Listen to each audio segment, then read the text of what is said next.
I salta l'alarma pel diferent tracte de la qüestió de la línia de molt alta tensió. L'Associació dels Municipis Gironins Contraris a la MAT creuen que és injust que es pugui soterrar un tram de la línia que passa per Barcelona i que, en canvi, a comarques gironines no s'estudiï aquesta possibilitat més enllà del tram dels Pirineus.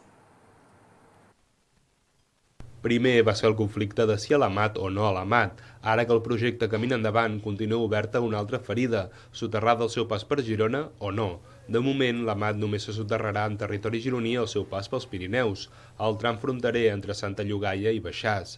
Ara, Barcelona fa grinyolar la qüestió, perquè l'Ajuntament de la ciutat comtal està estudiant el soterrament de la línia al seu pas per les subestacions de Santa Coloma de Gramenet i Sant Just Desvern. Els ajuntaments gironins contraris a la MAT, l'associació AMMAT, ja ha fet sentir la seva veu, no en contra del soterrament, sinó denunciant el que es considera una injustícia. Per quina raó a Barcelona s'acceptaria la viabilitat del soterrament i a comarques gironines encara no s'hi han posicionat a favor?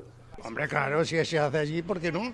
Pagamos igual o más. Jo crec que encara es pot canviar, encara som a temps i s'ha d'intentar. Després de tot el que s'ha fet a Riudarenes i a molts llocs de la Selva i altres comarques, seria important. ¿Dónde está el gobierno? Siempre el que manda, manda. Claro, y los fuertes, los grandes, pues siempre al pez pequeño se lo comen. Home, malament, perquè som igual que Barcelona, nosaltres. Bueno, una injustícia.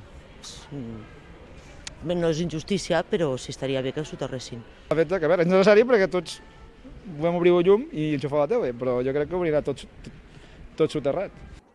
El soterrament de la MAT de Collserola justifica, segons el consistori, perquè es passaria tot el cablejat elèctric aprofitant el mateix túnel pel que passarà el subministrament d'aigua del Ter i el Llobregat.